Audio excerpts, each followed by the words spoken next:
It is the best of times. It is the worst of times. In the year 2015, people have access to a breadth and depth of information unimaginable in an earlier age. Everyone contributes in some way, participating to create a living, breathing mediascape. However, the press as you know it has ceased to exist. The Fourth Estate's fortunes have waned. 20th century news organizations are an afterthought, a lonely remnant of a not-too-distant past. The road to 2015 began in the late 20th century. In 1989, Tim Berners-Lee, a computer scientist at the CERN Particle Physics Laboratory in Switzerland, invents the World Wide Web. Amazon.com is founded in 1994. Its young creator dreams of a store that sells everything. Amazon's model, which will come to set the standard for internet sales, is built on automated, personalized recommendations, a store that can make suggestions. In 1998, two Stanford programmers unleash Google. Their algorithm echoes the logic of Amazon. It treats links as recommendations, and from that foundation powers the world's fastest and most effective search engine. In 1999, a dot-com startup named Pyra Labs unveils Blogger, a personal publishing tool. Friendster arrives on the scene in 2002, and hundreds of thousands of young people rush to populate it with an incredibly detailed catalog of their lives, their interests, and their social networks. Also in 2002, Google launches Google News, a portal featuring headlines and links to the stories of the minute. Journalism organizations cry foul. Google News is edited entirely by computers. In 2003, Google buys Blogger. 2004 would be remembered as the year that everything began. Reason magazine sends subscribers an issue with a satellite photo of their houses on the cover and information custom-tailored to each subscriber inside.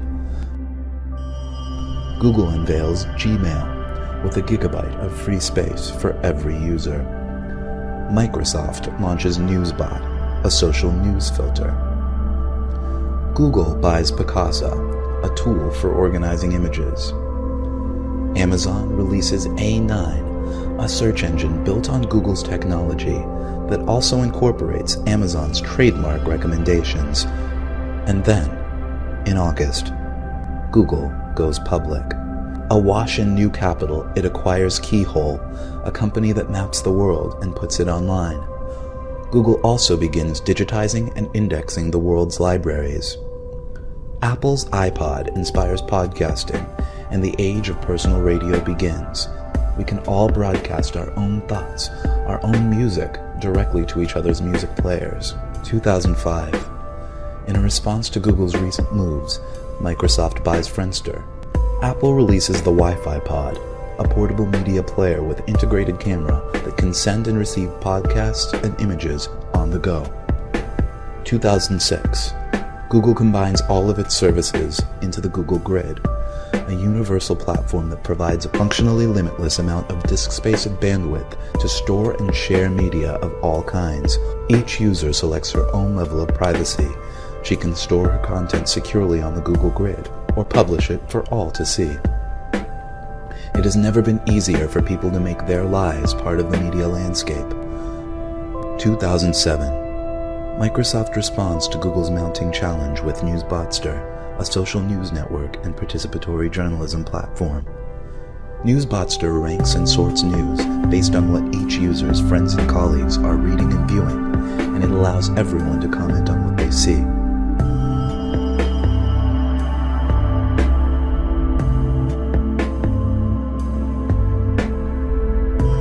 In 2008 sees the alliance that will challenge Microsoft's ambitions.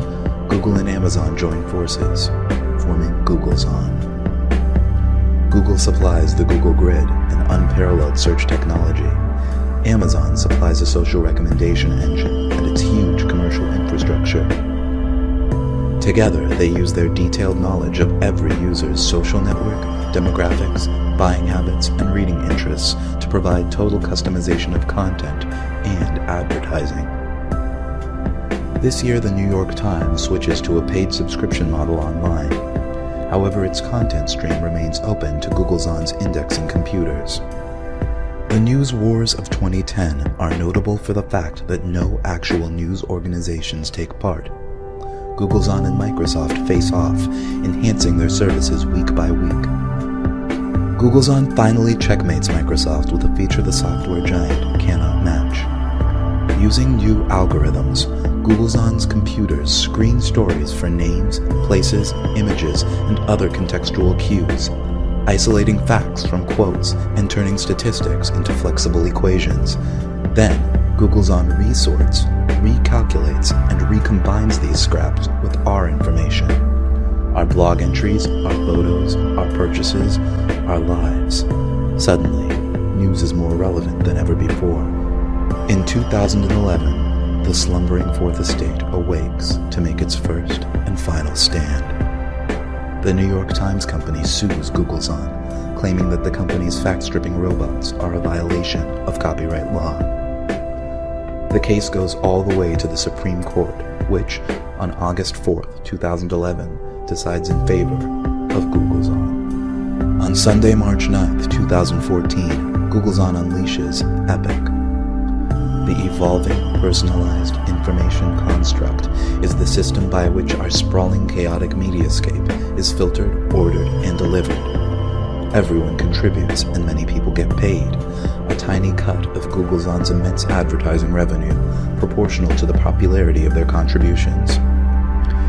Epic produces a custom content package for each user, using his choices, his consumption habits, his interests, his demographic, his social network to shape the product. At its best, tailored to its savviest readers, Epic is a summary of the world deeper, broader, and more nuanced than anything ever available before.